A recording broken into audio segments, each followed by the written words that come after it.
Hello friends and welcome to our channel. I hope सब अच्छे होंगे और अच्छे से अपनी पढ़ाई कर रहे होंगे। आज हम एक नई वीडियो लेके आए हैं जिसके अंदर हम कवर करेंगे टॉपिक जनरल अवेयरनेस और साथ में ही स्टैटिक जीके। इस वीडियो के अंदर आपको सारे एमसीक्यू मिलेंगे जो प्रीवियस ईयर में काफी बार पूछे गए हैं। साथ में ही वो क्वेश्चंस भी साथ में कवर किए जाएंगे जो एक बार भी पूछे गए हैं, क्योंकि कोई भी क्वेश्चन नेक्स्ट टाइम कब रिपीट हो जाए हम कुछ नहीं कह सकते हैं। तो जो जनरल अवेयरनेस वाले क्वेश्चन है करंट अफेयर्स के अलावा, करंट अफेयर तो अभी के ही देखेंगे, लेकिन जो स्टैटिक जीके होगी और बाकी के क्वेश्चंस हो गए हैं साइंस, इवन हमारी एसएसटी को कवर करते हुए और काफी डिफरेंट टाइप ऑफ क्वेश्चंस को कवर करते हुए, तो वो सारे क्वेश्चंस ऐसे हैं जो बार बार रिपीट हो सकते हैं। ठीक है, तो जो प्रीवियस ईयर लिए गए हैं वो SSC, CGL, CHSL, CPO, MTS के लिए गए हैं। सारे ही गवर्नमेंट एग्जाम के लिए ये वीडियो बहुत ही ज्यादा इंपॉर्टेंट रहेगी।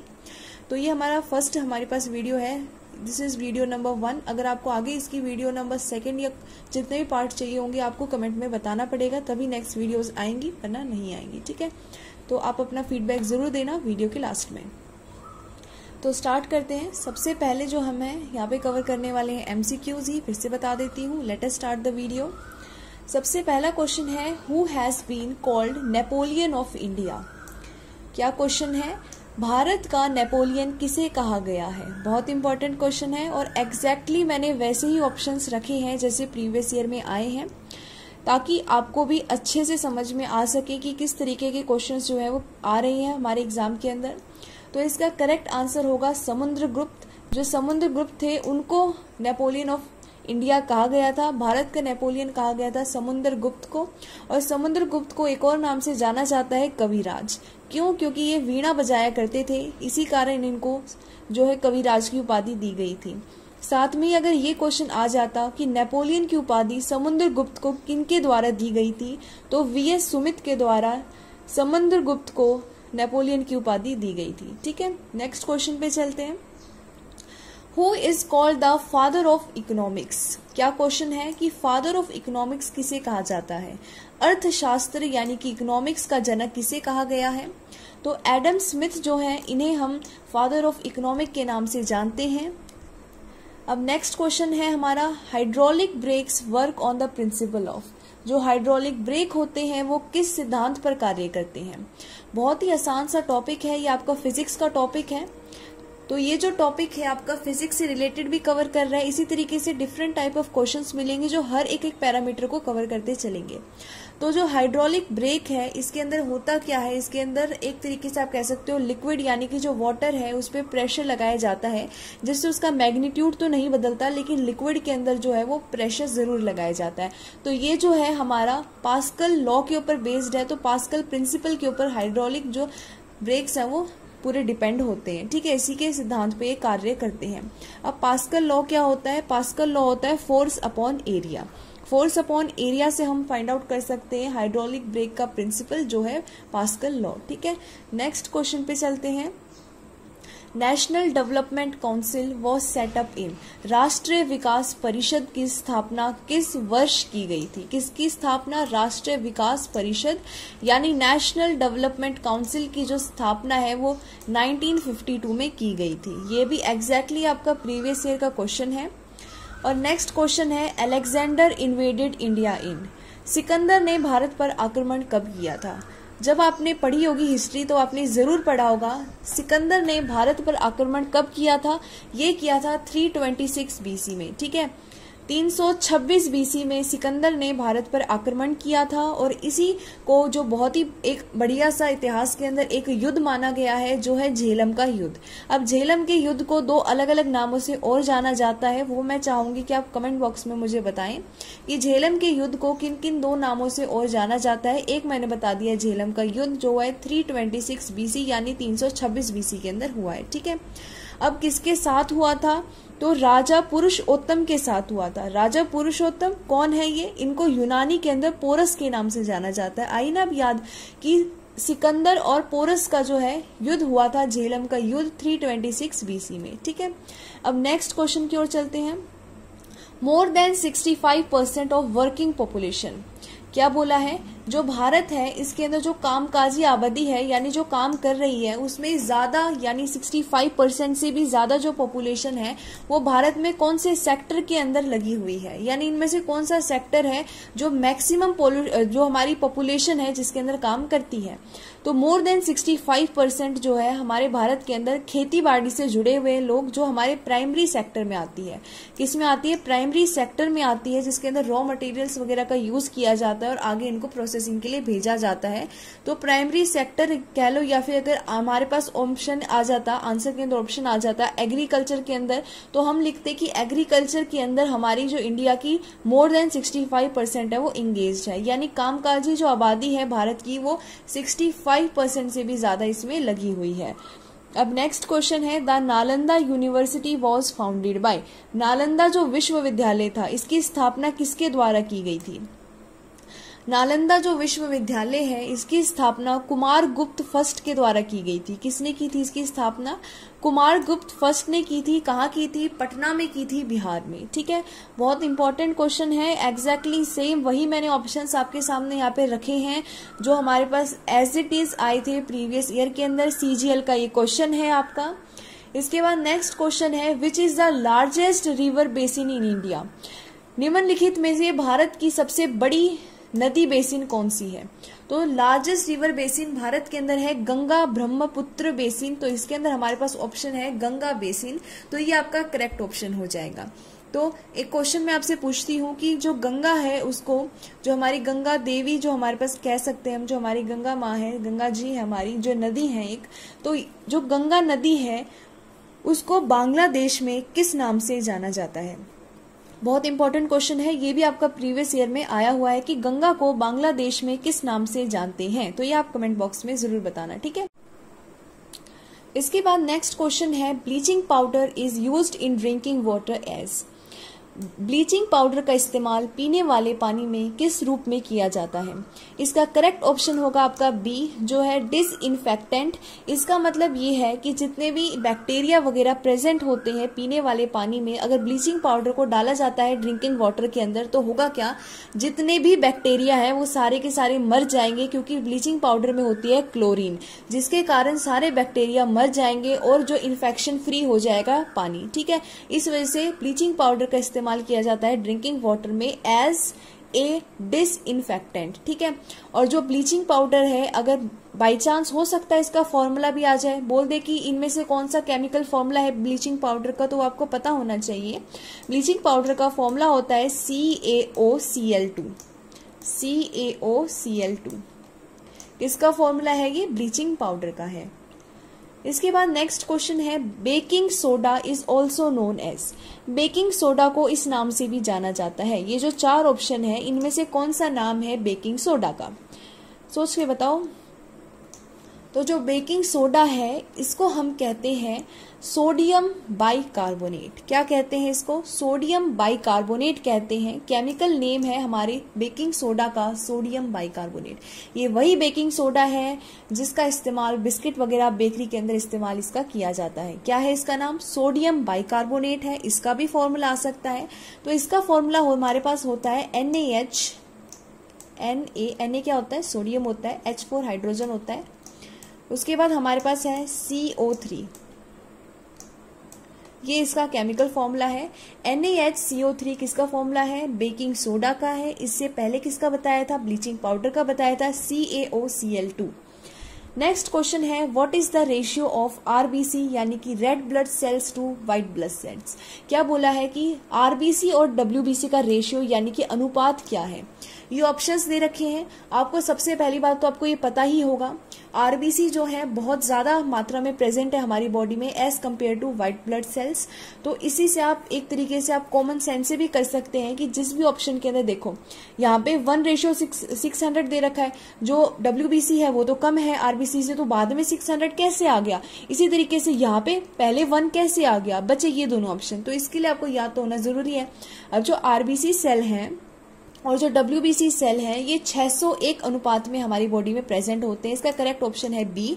जो हमारे पास 600:1 जो है वो करेक्ट रेशियो है RBC और WBC सेल का। WBC सेल को हम our doctor of our body भी कहते हैं। डॉक्टर ऑफ बॉडी किसे कहते हैं? WBC सेल को कहते हैं, क्योंकि ये इम्यूनिटी प्रोवाइड करता है हमारी बॉडी में। बाहर से आने वाले कोई भी इन्फेक्शन से लड़ाई कौन करता है? WBC सेल्स करते हैं। ठीक है, नेक्स्ट क्वेश्चन देखते हैं। Which city is known as Silicon Valley of India? किस शहर को भारत की सिलिकॉन वैली के नाम से जाना जाता है? तो सिलिकॉन वैली हमारे भारत की कौन सा यहाँ पे सिटी है? तो इसका करेक्ट ऑप्शन है बेंगलुरु। जो बेंगलुरु है उसे सिलिकॉन वैली ऑफ इंडिया के नाम से, यानी इसे हम, ये वो शहर है जिसे हम सिलिकॉन वैली के नाम से जानते हैं। क्यों जानते हैं वो भी मैं बता देती हूँ आपको। क्योंकि मेजर सेमीकंडक्टर्स जो है, मैक्सिमम जो सेमीकंडक्टर के हब है वो सारे के सारे बेंगलुरु में है। इसी कारण इसको सिलिकॉन वैली ऑफ इंडिया के नाम से जानते हैं। नेक्स्ट क्वेश्चन है, which disease is caused by the bite of a mad dog? यानी अगर किसी को पागल कुत्ते ने काट लिया है तो उसे कौन सा रोग होगा? पागल कुत्ते के काटने से कौन सा रोग यानी कौन सा डिजीज होता है मैड डॉग के काटने से? तो मैड डॉग जब काट लेता है तो होता है रेबीज। अब वो तो ऑप्शन में है नहीं ना, तो अब क्या करें उसके बदले? रेबीज होता क्या है? रेबीज में किसी भी इंसान को अगर किसी पागल कुत्ते ने काट लिया है और वो जो डॉगी है उसको ऑलरेडी रेबीज था, अब उसने काट लिया है किसी इंसान को, तो उसके अंदर रेबीज चला जाएगा। होगा क्या? उस इंसान को पानी से डर लगने लगेगा। क्या हो जाएगा? उसे पानी का फोबिया हो जाएगा। तो इसका करेक्ट ऑप्शन है बी, हाइड्रोफोबिया हो जाएगा उसे। हाइड्रो मतलब पानी और फोबिया मतलब डर। तो एक तरीके से कह सकते हैं उसे रेबीज नहीं है ऑप्शन में। अगर रेबीज होता तो हम 100% रेबीज को टिक करते। अब उसके बदले उसका मतलब तो यही है ना, रेबीज में होता क्या? पानी का डर हो जाता है। अगर रेबीज होता तो इसमें हाइड्रोफोबिया ऑप्शन में नहीं होता। तो पागल कुत्ते के काटने से क्या होगा? हाइड्रोफोबिया हो जाएगा, यानी रेबीज हो जाएगा, उसे पानी से डर लगने लगेगा। अब नेक्स्ट क्वेश्चन है, which of the following is not the tributary of Ganga river? निम्नलिखित में से कौन सी नदी गंगा नदी की सहायक नदी नहीं है? इस लाइन को बहुत ध्यान से पढ़ना कि गंगा नदी की सहायक नदी नहीं है। यहाँ पे नहीं बोला है। कई बार है ना, हम जल्दबाजी में नहीं को देखना ही भूल जाते हैं। ठीक है, अभी गलत कर देते हैं। तो देखो, रावी है, चेनाब है, बीज है यानी ब्यास जिसे आप कहते हैं, जो ब्यास नदी है, और यहाँ पे ऑप्शन में है जमुना नदी। पहली तीनों की तीनों क्या है? गंगा की सहायक नदियां हैं। तो इसका करेक्ट आंसर हो गया जमुना नदी। जमुना नदी जो है वो गंगा की सहायक नदी नहीं है। तो कौन सी नहीं है इनमें से? जमुना जो है वो गंगा नदी की एक ट्रिब्यूटरी यानी कि सहायक नदी नहीं है। अब नेक्स्ट क्वेश्चन है, by whom is the speaker of Lok Sabha elected? जो लोकसभा के अध्यक्ष होते हैं उनका चुनाव किसके द्वारा किया जाता है? स्पीकर ऑफ लोकसभा किसके द्वारा इलेक्ट होते हैं? जितने भी मेंबर होंगे, जितने भी सदस्य होंगे लोकसभा के, वही स्पीकर ऑफ लोकसभा को इलेक्ट करते हैं, यानी अपने अध्यक्ष को चुनते हैं। तो इसका करेक्ट ऑप्शन है D, all the members of Lok Sabha will elect the speaker of Lok Sabha. ठीक है, लोकसभा का स्पीकर कौन इलेक्ट करेगा? लोकसभा के मेंबर्स करेंगे। अब नेक्स्ट क्वेश्चन है, which planet is known as earth twin? किस ग्रह को पृथ्वी का जुड़वा ग्रह कहा जाता है? किसे कहते हैं? इसका करेक्ट ऑप्शन है वीनस। क्यों? क्योंकि साइज में भी सेम है और जो रोटेशन में जो पूरा टाइम लगाता है, रेवोल्यूशन में जो टाइम लगाता है, वो लगभग अर्थ के पास है, यानी सेम टू सेम है, लगभग थोड़ा बहुत ही अंतर है। इस वजह से साइज के हिसाब से और उसके रोटेशन पीरियड के हिसाब से वीनस को क्या कहते हैं? वीनस को कहते हैं पृथ्वी का ट्विन, यानी पृथ्वी का जुड़वा ग्रह। ठीक है, नेक्स्ट क्वेश्चन आता है, which article is related to the special status of Jammu Kashmir? Special status of J&K क्या बोला है क्वेश्चन के अंदर? कौन सा अनुच्छेद यानी कौन सा आर्टिकल जम्मू कश्मीर की विशेष स्थिति से संबंधित है? तो बोल रहे हैं कि जो जम्मू एंड कश्मीर को एक स्पेशल स्टेटस दिया गया है स्टेट का, तो वो कौन से आर्टिकल उसको रिलेट करता है? तो इसका करेक्ट ऑप्शन है 370 जो आर्टिकल है। इस पे मूवी भी बनी हुई है, आप सबको पता होगी कि ये जो हमारे पास आर्टिकल है 370, ये क्या करता है? ये स्पेशल स्टेटस देता है जम्मू एंड कश्मीर को। इसके बाद यहाँ से एक क्वेश्चन मुझे याद आया है कि जो लद्दाख है उसे हमारी यूनियन टेरिटरी का दर्जा दे दिया गया है, तो वो किस वर्ष में दिया गया था? ये भी बताना मुझे कमेंट बॉक्स में। ठीक है, मैं जरूर पढ़ूंगी आपके कमेंट। नेक्स्ट हमारे पास क्वेश्चन है, विच gland is both exocrine and endocrine? क्या बोला है, कौन सी ग्रंथि, कौन सा ग्लैंड जो है वो दोनों होता है, एक्सोक्राइन भी होता है और एंडोक्राइन भी होता है। तो इसका करेक्ट ऑप्शन है पेनक्रियाज। जो पेनक्रियाज हैं वो दोनों तरीके से ही काम करते हैं, एक्सोक्राइन भी और एंडोक्राइन भी। नेक्स्ट हमारे पास क्वेश्चन आता है, largest fresh water lake of the world, पूरे विश्व की सबसे बड़ी ताजा पानी वाली झील कौन सी है। यानी इनमें से जो 4 ऑप्शन है, इनमें से सबसे पहली बात तो ये आपको ये पता होना चाहिए, इंडिया की पूछी है, वर्ल्ड की पूछी है। सबसे पहले क्वेश्चन में एक बात तो यही होती है, वरना कई बार ऐसा होता है उसमें इंडिया का भी ऑप्शन दे रखा होगा और उसमें साथ में वर्ल्ड का भी ऑप्शन दे रखा होगा। अगर आप ध्यान से नहीं पढ़ोगे ना क्वेश्चन तो गलत भी हो सकता है। तो यहाँ पे वर्ल्ड का बोला है, तो वर्ल्ड की सबसे बड़ी फ्रेश वाटर लेक है लेक सुपीरियर। इसके नाम से भी याद रख सकते हो, सुपीरियर है, सबसे बड़ी है और फ्रेश वाटर लेक है। कहां पर है, नॉर्थ अमेरिका में है। ठीक है, नेक्स्ट क्वेश्चन है, who was the first Indian women to scale the Mount Everest. Mount Everest पर चढ़ने वाली पहली भारतीय महिला कौन थी। अब देखो, सबसे पहले एक होता है वुमेन, एक होता है इंडियन वुमेन। किसकी बात हो रही है, इंडियन वुमेन की हो रही है। तो पहली भारतीय महिला जिन्होंने माउंट एवरेस्ट की चोटी पर भारत का झंडा लहराया था वो है बनचेंद्री पाल। कौन है, बचेंद्री पाल हैं। इन्होंने क्या किया था, ये फर्स्ट इंडियन वुमेन बनी थी माउंट एवरेस्ट पर चढ़ने वाली। अब नेक्स्ट क्वेश्चन है, colour of the urine is yellow because of. जो टॉयलेट होता है उसका कलर जो है वो पीले रंग का क्यों होता है, किसके कारण होता है, इनमें से ऐसा क्या प्रेजेंट होता है उसके अंदर कि यूरिन का कलर येलो होता है। तो इसका करेक्ट ऑप्शन है ए, जो है यूरोक्रोम। यूरोक्रोम क्या होते हैं, ये एक्स्ट्रा वेस्ट होती है हमारे आरबीसी सेल की, जिसके कारण क्या होता है, जो टॉयलेट होता है, जो यूरिन होता है उसका कलर क्या होता है, उसका कलर येलो होता है। अब नेक्स्ट क्वेश्चन है, who appoints the chairman of UPSC. UPSC के अध्यक्ष की नियुक्ति कौन करता है, यानी कौन चुनता है अध्यक्ष को, यूपीएससी के चेयरमैन को कौन चुनता है। तो इसका करेक्ट ऑप्शन है प्रेसिडेंट। जो राष्ट्रपति होते हैं वो क्या करते हैं, चुनते हैं यूपीएससी के चेयरमैन को। और अभी हाल ही फिलहाल में प्रेसिडेंट कौन है, द्रौपदी मुर्मू जी हैं, और साथ में ही वो संथाली ट्राइब की है। किसकी है, संथाली ट्राइब की है। नेक्स्ट क्वेश्चन है, गोबर गैस कंटेन मेनली। यहाँ पे ये सारे प्रीवियस ईयर क्वेश्चन है, ऐसा नहीं है मैंने अपनी मर्जी से कोई भी यहाँ पे रख दिया आपके सामने। ठीक है, गोबर गैस के अंदर मुख्य रूप से क्या शामिल है, तो मुख्य रूप से इसके अंदर होती है मीथेन। सबसे ज्यादा मात्रा में इसमें मीथेन पाई जाती है। मीथेन का फॉर्मूला होता है CH4। नेक्स्ट क्वेश्चन है, विच gland is responsible for the secretion of insulin. अब क्या बोला है, इंसुलिन के स्राव के लिए कौन सी ग्रंथि जिम्मेदार होगी। तो इंसुलिन का सिक्रेशन कौन सा ग्लैंड करता है, कौन सी ग्रंथि करती है, पेनक्रियाज ही करते हैं इंसुलिन का सिक्रेशन। और इंसुलिन से होता क्या है, जो शुगर होती है हमारे ब्लड के अंदर उसका लेवल जो है वो मेंटेन करके कौन रखता है, इंसुलिन रखती है। अब नेक्स्ट क्वेश्चन है, Arya Samaj was founded by. Arya Samaj की स्थापना किसके द्वारा की गई थी। आर्य समाज की स्थापना किसने की थी, स्वामी दयानंद सरस्वती जी ने की थी। इन्होंने ही नारा दिया था, वेदों की ओर लौट चलो। एक क्वेश्चन एक ये आता है, एक था वैदिक समाज और दूसरा था सिंधु समाज। जो हमारा पहले वाला था ना, सिंधु घाटी सभ्यता वाला, तो जो वैदिक हमारे पास आए थे बाद में, ये पितृ प्रधान थे, यानी इनके यहाँ पे पिता को सबसे सर्वश्रेष्ठ माना गया था। लेकिन जो सिंधु घाटी सभ्यता थी वो मातृ प्रधान थी, यानी उसमें माँ को सबसे ज्यादा बड़ा दर्जा दिया गया था। अब नेक्स्ट क्वेश्चन है, which governor general was associated with doctrine of lapse. क्या बोला है, इनमें से कौन से गवर्नर जनरल जो है डॉक्ट्राइन ऑफ लैप्स से जुड़े हुए थे। तो डॉक्ट्राइन ऑफ लैप्स क्या थी, सबसे पहले तो आपको ये चीज पता होनी चाहिए, बहुत इंपॉर्टेंट थी और हम सब ने सुनी है। ठीक है, तो एक मिनट, माउस कहाँ चला गया, ये रहा। तो जो डॉक्ट्राइन ऑफ लैप्स है, इसमें क्या था, ये वही है जो रानी लक्ष्मीबाई जी थी, वीरांगना रानी लक्ष्मीबाई जी, इनके टाइम हुआ था कि अगर किसी राजा की मृत्यु हो जाती है और उसके बाद उनका खुद का कोई पुत्र नहीं होता या फिर बहुत छोटा होता है, तो करते क्या थे ब्रिटिशर्स, उस राज्य को अपने अंडर ले लिया करते थे। तो इसी कारण बहुत ज्यादा आपको पता ही है कितना ज्यादा झेलना पड़ा था सबको। तो डॉक्ट्राइन ऑफ लैप्स से जुड़े हुए जो गवर्नर जनरल है वो है लॉर्ड डलहौजी। अब लॉर्ड डलहौजी जो है, इनको फादर ऑफ इंडियन रेलवे भी कहते हैं, क्योंकि इन्हीं के कारण 1853 के अंदर मुंबई से लेके थाने तक पहली जो रेलगाड़ी है वो चली थी। ठीक है, इसके बाद नेक्स्ट हमारे पास क्वेश्चन है, who was the first women president of Congress.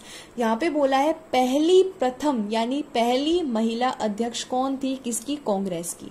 अब यहाँ पे ये बात ध्यान रखना, यहाँ पे फर्स्ट वुमेन कहा है, ना कि फर्स्ट इंडियन वुमेन। तो इसका करेक्ट आंसर है एनी बेसेंट, ये ब्रिटिशर थी।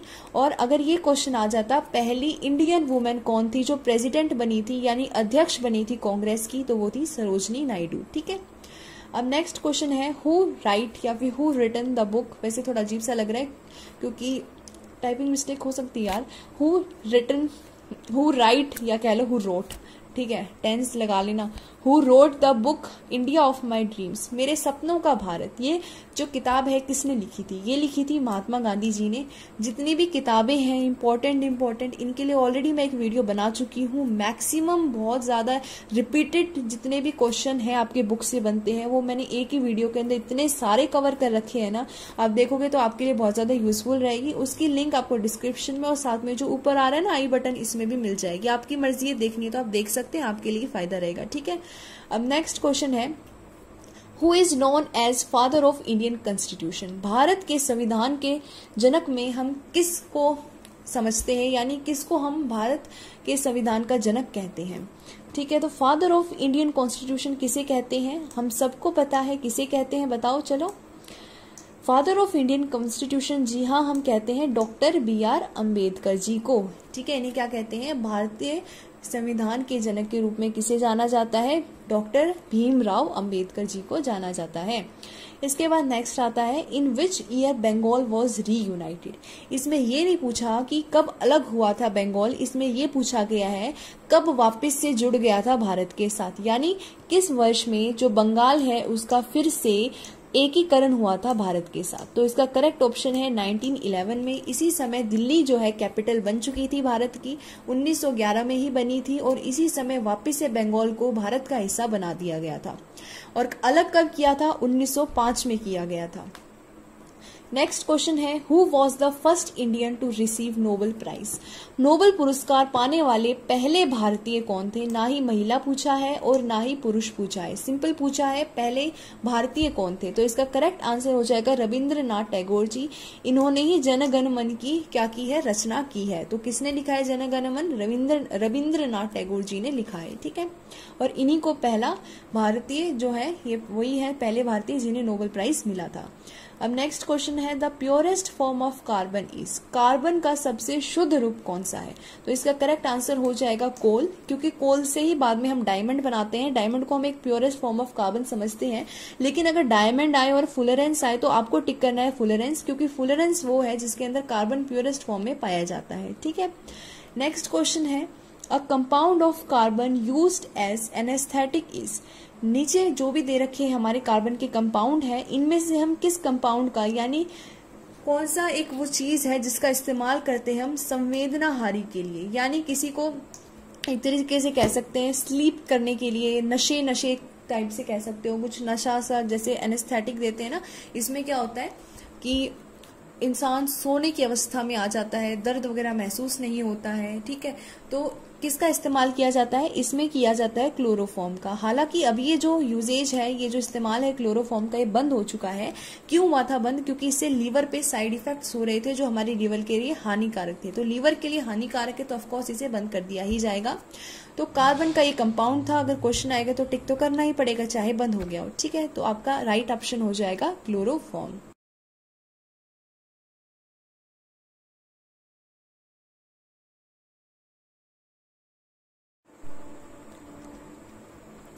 इसके बाद नेक्स्ट क्वेश्चन है, which of the following carbon compound is used as a fire extinguisher. क्या बोला है, नीचे जो भी कार्बन के कंपाउंड दे रखे हैं किसका यूज हम करते हैं आग को बुझाने के लिए। किसको करने के लिए, आग को बुझाने के लिए किसका इस्तेमाल करते हैं, कार्बन टेट्राक्लोराइड का इस्तेमाल किया जाता है ताकि आग को बुझाया जा सके। और किसका कंपाउंड है, कार्बन का ही कंपाउंड है। नेक्स्ट क्वेश्चन आता है हमारे पास, rayon is made from. Rayon किससे बनता है, कॉटन से तो नहीं बनता, वूल से भी नहीं बनता, सिल्क से भी नहीं बनता, ये बनता है सेल्यूलोज से। सेल्यूलोज से क्या बनता है, रायन बनता है। नेक्स्ट क्वेश्चन है, मार्बल इज। इनमें से संगमरमर क्या है। तो इसका करेक्ट ऑप्शन हो जाएगा आपके पास कैल्शियम कार्बोनेट। क्या होता है, कैल्शियम कार्बोनेट होता है, ठीक है, और इसका फॉर्मूला होता है CaCO3। क्या होता है कैल्शियम कार्बोनेट का फॉर्मूला? CaCO3, कैल्शियम कार्बोनेट यानी मार्बल, ठीक है। अब नेक्स्ट क्वेश्चन है, the oldest known organic compound is, सबसे पुराना ज्ञात कार्बनिक यौगिक कौन सा है? तो वो है यूरिया। यूरिया एक ऐसा सबसे पुराना ऑर्गेनिक कंपाउंड है जिसे फाइंड आउट किया गया था। बाद में इसे लेबोरेटरी के अंदर भी बनाया गया था, लेकिन ये ऑर्गेनिक कंपाउंड है जो सबसे पुराना जो पाया गया था, ठीक है।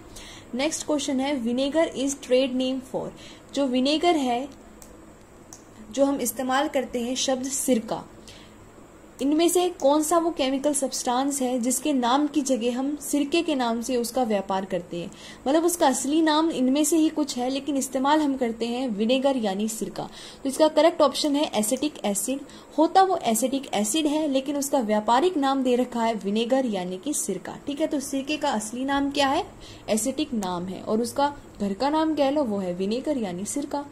अब नेक्स्ट क्वेश्चन है, washing soda is also known as, washing soda को इस नाम से भी जाना जाता है। जो निम्नलिखित 4 ऑप्शन है, इनमें से वो कौन सा नाम है वॉशिंग सोडा का? तो करेक्ट ऑप्शन आपके हिसाब से बताओ कौन सा होगा। काफी ज्यादा आसान क्वेश्चन है, 10वीं क्लास का क्वेश्चन है ये। इसका करेक्ट ऑप्शन होगा सोडियम कार्बोनेट। क्या होगा इसका करेक्ट ऑप्शन? सोडियम कार्बोनेट होगा। और इसका फॉर्मूला भी मैं बता देती हूँ, ये फॉर्मूले थोड़े इंपॉर्टेंट है, इस वजह से मैं आपको बता रही हूँ। Na2CO3, क्या है इसका फॉर्मूला? Na2CO3। ये किसका फॉर्मूला है? वॉशिंग सोडा का है। नेक्स्ट क्वेश्चन चलते हैं हम। The scientist who synthesised the first organic compound in the laboratory was, पहला ऑर्गेनिक कंपाउंड ये ऑलरेडी हम देख चुके हैं, यूरिया था। इसको लैब में किसने बनाया था? ठीक है, तो इसको लैब में किसने बनाया था? इनमें से कौन से साइंटिस्ट हैं जिन्होंने इस यूरिया को लैब में बनाया था? तो प्रयोगशाला में प्रथम कार्बनिक यौगिक यूरिया का संश्लेषण किसने किया था? वोलर जी ने किया था। इसका करेक्ट ऑप्शन है वोलर, ठीक है। नेक्स्ट क्वेश्चन पे चलते हैं। द सिंपलेस्ट हाइड्रोकार्बन इज, निम्नलिखित में से सबसे सरल हाइड्रोकार्बन कौन सा है?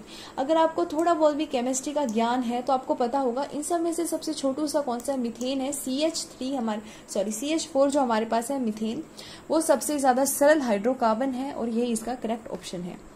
अब नेक्स्ट क्वेश्चन है, इन अ रेफ्रिजरेटर, जो फ्रिज वगैरह होते हैं, द रेफ्रिजरेंट इज, जो रेफ्रिजरेंट का इस्तेमाल किया जाता है उसमें कौन सी गैस होती है? क्या उसमें नाइट्रोजन होगी, ऑक्सीजन होगी, क्लोरीन होगी या फ्रेऑन होगी? तो देखो इसका करेक्ट ऑप्शन होता है फ्रेऑन। अब फ्रेऑन का इस्तेमाल क्यों किया जाता है? फ्रेऑन एक ऐसी गैस है जो टॉक्सिक नहीं है इतनी, as compare to other gases. जो फ्रेऑन है वो इतनी ज्यादा टॉक्सिक नहीं है, यानी हमारे लिए ज्यादा खतरनाक नहीं है। इसी कारण हम रेफ्रिजरेंट के अंदर फ्रेऑन गैस का इस्तेमाल करते हैं। इससे ठंडा भी क्या रहता है, हमारा फ्रिज की जो भी आइटम्स वगैरह वो सारी ठंडी रहती हैं। तो फ्रिजरेटर के अंदर हमारे जो फ्रिज है उसके अंदर किसका इस्तेमाल होता है? फ्रेऑन गैस का होता है, जो इसमें रेफ्रिजरेंट का काम करता है। नेक्स्ट क्वेश्चन है, which of the following is used in photography, जो फोटोग्राफी होती है उसके अंदर निम्नलिखित में से किसका उपयोग किया जाता है? तो इसका करेक्ट ऑप्शन होगा सिल्वर ब्रोमाइड, ठीक है। तो इसका करेक्ट ऑप्शन क्या है? सिल्वर ब्रोमाइड का इस्तेमाल किया जाता है फोटोग्राफी के अंदर, यानी पिक्चर्स वगैरह लेने के अंदर जो केमिकल का इस्तेमाल होता है, बाद में वो जो बन के आती है उसके अंदर इस्तेमाल होता है सिल्वर ब्रोमाइड का। नेक्स्ट क्वेश्चन है हमारे पास, the rust on the iron is, जो जंग लगती है लोहे पर वो क्या है, यानी इनमें से क्या है वो केमिकली? तो जंग है क्या? जंग है फेरिक ऑक्साइड। क्या है जंग? फेरिक ऑक्साइड है। इसका आप फॉर्मूला मुझे बताओगे, ठीक है। बाकी मैंने आपको बताया है, बहुत इंपॉर्टेंट है, ये भी बहुत इंपॉर्टेंट है, इसलिए कमेंट बॉक्स में जरूर बताना, ठीक है। नहीं बताओगे तो देख जरूर लेना एटलीस्ट कि फेरिक ऑक्साइड का क्या फॉर्मूला होता है, ठीक है। नेक्स्ट क्वेश्चन है, the red colour of tomato is due to the presence of, टमाटर का जो लाल रंग है किसकी उपस्थिति के कारण होता है? इनमें से कौन सा वो सब्सटेंस प्रेजेंट है टमाटर के अंदर जिसके कारण हमें वो लाल रंग का दिखाई देता है? तो इसका करेक्ट ऑप्शन है लाइकोपीन। जो लाइकोपीन है इसके कारण जो हमारा टमाटर होता है वो लाल रंग का होता है। जो पिगमेंट्स होते हैं वो होते हैं लाल रंग के ड्यू टू लाइकोपीन इन टमाटर यानी टमाटो। अब नेक्स्ट क्वेश्चन है, dash is known as the kitchen of the sun. ऐसे क्वेश्चन बिल्कुल आते हैं, ये फिलिंग द ब्लैंक्स वाले भी ऐसे ऐसे आते हैं, ऑप्शन ही तो उनको प्रोवाइड करने हैं, वो डैश लगा के ऑप्शन प्रोवाइड कर देंगे। निम्नलिखित में से किसको कोशिका की रसोई के रूप में जाना जाता है? ये जो ऑप्शंस दे रखे हैं इनमें से कौन सा है सेल यानी कोशिका की रसोई, कहाँ पे खाना बनता है? तो इसका करेक्ट ऑप्शन है क्लोरोप्लास्ट। क्लोरोप्लास्ट को हम कहते हैं किचन ऑफ द सेल, ठीक है। इसको कहते हैं कोशिका की रसोई, क्लोरोप्लास्ट को। इसके अंदर होती है क्लोरोफिल जो हमारी ग्रीन पिगमेंट प्रोवाइड करती है, ठीक है। ये आपने ऑलरेडी बायो के अंदर पढ़ लिया होगा। अब नेक्स्ट क्वेश्चन है which of the following colour of the light has maximum wave length? ये जो नीचे ऑप्शन दे रखे हैं इनमें से जो प्रकाश का कौन सा रंग है जिसकी वेव लेंथ यानी कि तरंग दैर्घ्य जो है हमारे पास वो सबसे ज्यादा होती है, वेवलेंथ किसकी सबसे ज्यादा है? तो वो है रेड कलर, ठीक है। तो रेड कलर की सबसे ज्यादा वेवलेंथ होती है। एक चीज ये याद रखना, जिसकी वेवलेंथ सबसे ज्यादा होगी उसकी फ्रीक्वेंसी उतनी ही कम होगी। यानी वेवलेंथ और जो फ्रीक्वेंसी होते हैं एक दूसरे के अपोजिट होते हैं, क्या होते हैं? आपके इनवर्सली प्रोपोर्शनल होते हैं। जिसकी फ्रीक्वेंसी सबसे ज्यादा उसकी वेवलेंथ सबसे कम। तो यहाँ पे पूछा था रेड जो हमने देखा उसकी वेवलेंथ सबसे ज्यादा है, तो अगर पूछेगा फ्रीक्वेंसी सबसे कम किसकी है तो वो भी रेड की ही आएगी, क्योंकि दोनों एक दूसरे के अपोजिट है। अब नेक्स्ट क्वेश्चन है which of the following is true? In 4 statement में से कौन सी सही है? लॉन्गेस्ट सेल कौन सा होता है? न्यूरॉन होता है, बिल्कुल होता है। अब न्यूरॉन जो है fundamental unit of nervous system भी होती है, तो न्यूरॉन सबसे लंबा सेल है। शेल्वान एंड सेजवान यहाँ पे हमारे पास एस्टेब्लिश सेल थ्योरी बिल्कुल इन्होंने ही दी थी, शेवान और सेरलिन ने, ठीक है। मुझे लग रहा है मैं इसको गलत प्रोनाउंस कर रही हूँ, इसको एक बार चेक कर रहा हूँ, मुझे इसकी स्पेलिंग भी गलत लग रही है। आई की जगह साथ ई आएगा, है ना। उसके बाद द वर्ड, जो वर्ड है cell was coined by Robert Hooke, ये बिल्कुल करेक्ट है। जो सेल की खोज है वो डेड सेल की किसने की थी? रॉबर्ट हुक ने ही की थी, और कॉर्क के इस्तेमाल से की थी। और सेल का जो शब्द है इसका भी निर्माण किसने किया था? रॉबर्ट हुक ने ही किया था। तो ये जो ऊपर दी गई तीनों की तीनों स्टेटमेंट है तीनों ही सही है, इसलिए हम डी को करेक्ट करेंगे। ऑल आर ट्रू, सारी ही सही है। अब नेक्स्ट क्वेश्चन हमारे पास आएगा, ये थोड़ा सा अलग है। ये देखो ये कैसा है, फुल फॉर्म ऑफ पीवीसी। इसमें मैंने ऑप्शंस नहीं दिए देखो आपको, क्योंकि मैं चाहती हूँ कुछ बिना ऑप्शंस के भी याद कर लो। पीवीसी है उसका फुल फॉर्म होता है पॉलीविनाइल क्लोराइड। प्रीवियस ईयर का क्वेश्चन है, याद कर लेना, ठीक है। नेक्स्ट क्वेश्चन है हमारे पास scientist name for neem is. ये बहुत आते हैं क्वेश्चन, बोटेनिकल नेम यानी कि साइंटिफिक नेम आते हैं अलग अलग चीजों के, एनिमल्स के भी आते हैं। जैसे पूछ देगा फ्रॉग का क्या है, टाइगर का क्या है, नीम को क्या कहते हैं, तुलसी को क्या कहते हैं, पिग को क्या कहते हैं, पिकॉक को क्या कहते हैं, कुछ भी पूछ सकता है। तो मैं आपको, अगर आप आगे वीडियोस की डिमांड करते हैं तो आगे आगे हम और कवर करते जाएंगे। अभी इस वीडियो में जितने कवर हो पा रहे हैं वो करते हैं। तो साइंटिफिक नेम जो नीम का है यहाँ लिखा गया है एजाडिराचता इंडिका, ठीक है। तो ये क्या है? नीम का साइंटिफिक यानी बोटेनिकल नेम है। अब नेक्स्ट क्वेश्चन है लोना टर्म इज रिलेटेड टू। लोना शब्द का संबंध है, इनमें से कौन से गेम के साथ लोना शब्द का संबंध है? बहुत ही ज्यादा आसान क्वेश्चन है। तो ये जो लोना शब्द है ये हमारे कबड्डी से रिलेटेड है। आप मुझे बताना आपने ये शब्द सुना है या नहीं सुना, और सुना है तो कहाँ पर सुना है, ठीक है। तो अब नेक्स्ट क्वेश्चन है हमारे पास, who is the author of ignited mind. बहुत ही आसान क्वेश्चन था ये, मैं फिर बता रही हूँ। जो मैंने आपको बुक की वीडियो बना के दी है उसके अंदर ये लगभग सारी ही इंपॉर्टेंट बुक मैंने ऑलरेडी कवर कर दी है। और अगर उसकी भी सेकंड वीडियो चाहिए तो कमेंट बॉक्स में बताना पड़ेगा आपको, ठीक है, क्योंकि काफी टाइम लगता है वीडियो को बनाने के लिए। अगर अब तक ये वीडियो भी अच्छी लगी हो तो लाइक, कमेंट और शेयर, सब्सक्राइब जरूर करना है, ठीक है। अब इग्निटेड माइंड लिखी है डॉक्टर एपीजे अब्दुल कलाम जी ने। किसने लिखी है? डॉक्टर एपीजे अब्दुल कलाम जी ने लिखी है। इन्हें हम मिसाइल मैन ऑफ इंडिया के नाम से भी जानते हैं। अब नेक्स्ट क्वेश्चन है Mohiniyattam dance belong to which state. Mohiniyattam नृत्य किस राज्य से संबंधित है? बहुत ही आसान क्वेश्चन है। यहाँ पे लड़की डांस कर रही है, बहुत ही सुंदर लग रही है ये। तो मोहिनी अट्टम कौन से राज्य से संबंध रखता है? तो ये आप मुझे बताओ फटाक से। मैं 3 तक काउंटिंग करती हूँ, देखते हैं आपको आता है या नहीं आता। 1, 2 एंड 3। तो करेक्ट ऑप्शन रहेगा इसका केरला। केरला का ये क्या है? एक शास्त्रीय आपका नृत्य है, ठीक है। अब नेक्स्ट क्वेश्चन आता है first factory act was passed at the time of. प्रथम फैक्ट्री अधिनियम किसके समय पारित किया गया था यानी पास किया गया था? तो फर्स्ट फैक्ट्री एक्ट आया था 1881 में। कब आया था ये? 1881 में आया था। और इस टाइम पे जो गवर्नर थे वो थे लॉर्ड रिपन। इनके टाइम पर ही पहली नियमित जनगणना भी हुई थी, अल्बर्ट बिल भी पास हुआ था, और साथ में ही फर्स्ट फैक्ट्री एक्ट भी इन्हीं के टाइम आया था, ठीक है। अब नेक्स्ट क्वेश्चन देखते हैं, who is known as father of modern India. क्या क्वेश्चन है? फादर ऑफ मॉडर्न इंडिया किसे कहते हैं यानी आधुनिक भारत के जनक कौन है? तो इसका करेक्ट ऑप्शन हो जाएगा राजा राम मोहन रॉय। अगर सिंपल फादर ऑफ इंडिया आता तो लिखते हैं महात्मा गांधी जी, लेकिन अब आया है फादर ऑफ मॉडर्न इंडिया, यानी आधुनिक भारत का जनक किसे कहा गया है? तो करेक्ट ऑप्शन हो जाएगा राजा राम मोहन रॉय। ठीक है, अब नेक्स्ट क्वेश्चन है the green colour seen in the fireworks is due to the presence of. जो आतिशबाजी की जाती है यानी जो पटाखे वगैरह फोड़े जाते हैं उसमें दिखाई देने वाला जो हरा रंग है वो किसकी उपस्थिति के कारण होता है? इनमें से क्या प्रेजेंट ऐसा होता है पटाखों के अंदर कि जब जलते हैं वो तो हमें कलर दिखाई देता है ग्रीन कलर का? तो इसका करेक्ट ऑप्शन है बेरियम। जो बेरियम सब्सटेंस है वो हमारे पटाखों के अंदर होता है, जिसके कारण जब वो जलते हैं तो हमें ग्रीन रंग यानी हरा रंग दिखाई देता है। तो ये टेबल सा है ये। देखो, अगर हमसे पूछ लिया जाए क्वेश्चन में तो हमसे रेड, ब्लू, ग्रीन कुछ भी पूछ सकता है ना। तो अगर रेड कलर के बारे में बोलता है तो उस समय इसमें बोला जाएगा इसमें स्ट्रोंटियम सॉल्ट है। रेड के लिए मेन याद रखो लिथियम, ठीक है। और ऑरेंज के लिए आप याद रखो कैल्शियम, ऑरेंज के तो सारे ही कैल्शियम है। ग्रीन के लिए आप याद रखो बेरियम और ब्लू के लिए आप याद रखो कॉपर। ये मेन याद रखोगे तो एलिमिनेट कर सकते हो, बाकी ऑप्शन को हो जाएंगे। ठीक है, रेड के लिए लिथियम याद रखो, ऑरेंज के लिए कैल्शियम और उसके बाद हम रखेंगे ग्रीन के लिए बेरियम एंड ब्लू के लिए कॉपर। जो कॉपर है वो हमें पता ही है ब्लू सब्सटेंसेस में होता है। ठीक है, सॉरी, जो हमारा कॉपर है वो ब्लू कलर का होता है, ना कि ब्लू कलर के सब्सटेंसेस में होता है। नेक्स्ट क्वेश्चन है in which of the following year did the dowry prohibition act passed in India. Dowry का मतलब होता है दहेज। निम्नलिखित में से कौन से वर्ष में दहेज निषेध अधिनियम पारित हुआ? यानी जो दहेज है कि वो नहीं लेना है, वो एक गुनाह बन चुका है, दहेज नहीं लेना है, ये वाला एक्ट कब पास हुआ था भारत के अंदर? तो ये पास हुआ था 1961 के अंदर।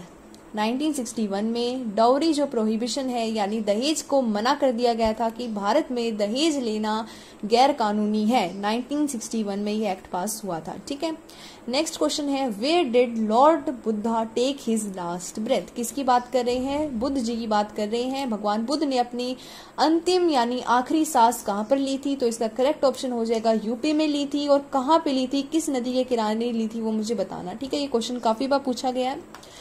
नेक्स्ट क्वेश्चन है hydrochloric acid is also known as. Hydrochloric अम्ल को किस नाम से जाना जाता है? बहुत ही सिंपल सा क्वेश्चन है। तो हाइड्रोक्लोरिक जो एसिड है इसे हम जानते हैं म्यूरेटिक एसिड के नाम से। किस एसिड के नाम से जानते हैं? म्यूरेटिक एसिड के नाम से जानते हैं। ये प्रीवियस ईयर का क्वेश्चन है, एग्जैक्टली सेम है, चाहे आप चेक कर सकते हैं। एग्जैक्टली सेम आपको इसी ऑर्डर में इसके ऑप्शंस भी मिल जाएंगे। ठीक है, अब नेक्स्ट क्वेश्चन है longest bone in human is.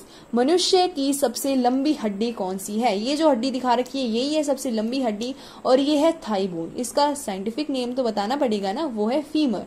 जो फीमर है ये भारत, जो हमारे पास ह्यूमन है, भारत नहीं, जो हमारा मनुष्य है उसमें सबसे लंबी हड्डी है। मैं बोलने वाली थी भारत की सबसे लंबी हड्डी, भारत की नहीं, किसी भी इंसान में, चाहे वो अमेरिका का हो, चाहे वो इंडिया का हो, चाहे वो श्रीलंका का हो, चाहे वो कहीं का भी हो, तो सबसे लंबी हड्डी उसकी रहेगी फीमर, जो है थाई बोन। ठीक है, अब नेक्स्ट क्वेश्चन है फर्स्ट वुमेन जज of the supreme court India. Bharat की सर्वोच्च न्यायालय की पहली महिला न्यायाधीश यानी फर्स्ट वुमेन, भारतीय महिला जो जज बनी थी किसकी? सुप्रीम कोर्ट की भारत के अंदर, वो कौन है? करेक्ट ऑप्शन है फातिमा बीवी। ये पहली वुमेन जज बनी थी सुप्रीम कोर्ट की और ये इनकी तस्वीर है यहाँ पे। नेक्स्ट हम क्वेश्चन देखते हैं what is the currency of IBC यानी इंडस वैली सिविलाइजेशन की मुद्रा क्या थी? करेंसी क्या थी? सिंधु घाटी सभ्यता, जिसे आप हड़प्पा सभ्यता अलग अलग नामों से जानते हैं, सरस्वती सभ्यता के नाम से भी जानते हैं, कांस्य युगीन सभ्यता के नाम से भी जानते हैं। इसकी मुद्रा यानी इसकी करेंसी क्या थी? बहुत इंटरेस्टिंग क्वेश्चन है, बताओ।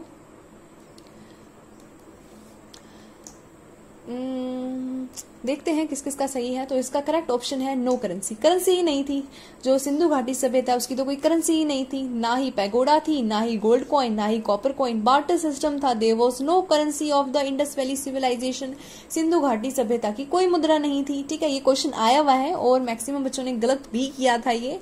और नो करेंसी की जगह अगर नन ऑफ द ऑप्शन लिखा है तो ऐसा मत सोचो कि नन कैसे करें, कुछ ना कुछ तो हो ही सकता है। ऐसा नहीं है, नहीं पता, अरे नन कर दो भाई, है ही नहीं कोई मुद्रा। ठीक है। अब नेक्स्ट क्वेश्चन है, who is the real founder of Delhi Sultanate. अब जो दिल्ली सल्तनत थी इसके वास्तविक संस्थापक कौन थे? संस्थापक थे इनके कुतुबुद्दीन ऐबक और वास्तविक संस्थापक थे इल्तुतमिश, ठीक है। कौन था वास्तविक यानी real founder of Delhi sultanate was Iltutmish. अब नेक्स्ट क्वेश्चन है, what is the meaning of Kalibangan. Kalibangan का मतलब यानी अर्थ क्या है? कालीबंगा जो हमारे पास किससे रिलेटेड है? ये है सिंधु घाटी सभ्यता से रिलेटेड है, ये उसी से संबंध रखता है और साथ में ही उसका एक स्थल है जो डेवलप हुआ था। और कालीबंगा का अर्थ है ब्लैक बैंगल्स यानी काली चूड़ियां जो मिट्टी की बनी हुई थी, ठीक है। ये एक हमारे सिंधु घाटी सभ्यता का ये एक स्थल है। एक क्वेश्चन पूछूं आपसे सिंधु घाटी सभ्यता से रिलेटेड, ऐसा कौन सा स्थल था जो 7 बार उजड़ा था और 7 बार बसा था? ठीक है, कमेंट में बताना। अब नेक्स्ट क्वेश्चन है, बैरोमीटर इज यूज फॉर। इस टाइप के क्वेश्चन बिल्कुल आते हैं, साइंटिफिक आपके पास इंस्ट्रूमेंट आएंगे, उनका क्या यूज है वो आपसे पूछा जाता है। अब जो बैरोमीटर है उसका उपयोग किसके लिए किया जाता है, यानी क्या कारण है बैरोमीटर को इस्तेमाल करने का? बैरोमीटर का इस्तेमाल किया जाता है एटमॉस्फेरिक प्रेशर नापने के लिए, मेजरिंग एटमॉस्फेरिक प्रेशर, ये इसका करेक्ट ऑप्शन है। अगर मैं आपसे पूछूं कि स्पीड के लिए क्या इस्तेमाल करोगे, स्पीडोमीटर करेंगे जी, और डिस्टेंस के लिए करेंगे ओडोमीटर, एल्टीट्यूड के लिए करेंगे एल्टीमीटर, ठीक है, एल्टीमीटर करेंगे। उसके बाद नेक्स्ट क्वेश्चन आता है, chemical name of vitamin D. Vitamin D का रासायनिक नाम क्या है, यानी केमिकल नेम क्या है विटामिन डी का? बहुत आसान है, रेटिनोल तो हम ए विटामिन को कहते हैं, विट डी हमने कुछ सुना नहीं, बेरी बेरी तो एक तरीके से बीमारी है B1 से होने वाली।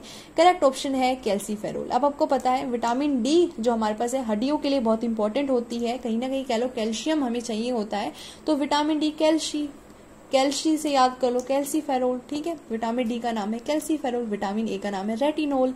अब नेक्स्ट क्वेश्चन है हमारे पास, खत्म हो गए ये तो। अब फर्स्ट वीडियो के अंदर इतने ही क्वेश्चन देखेंगे। Thank you for watching, stay tune for more videos. I hope कि ये वीडियो आपके लिए यूजफुल रही हो। अगर यूजफुल रही है तो फीडबैक जरूर देना, और अगर आगे और वीडियोस चाहते हो ऐसी तो स्टे ट्यून रहो और कमेंट में जरूर बताना, ठीक है। और जो सबसे पहली बात, जितने भी क्वेश्चन आपसे मैंने पूछे हैं बीच बीच में, उनका कमेंट में जरूर आंसर देना, क्योंकि आपके लिए ही बेनिफिशियल है वो। तो आज की वीडियो में इतना ही, थैंक यू। नेक्स्ट वीडियो में देखते हैं, मिलेंगे। तो अगर आपकी कमेंट के ऊपर, आपके सपोर्ट के ऊपर डिपेंड करता है। धन्यवाद।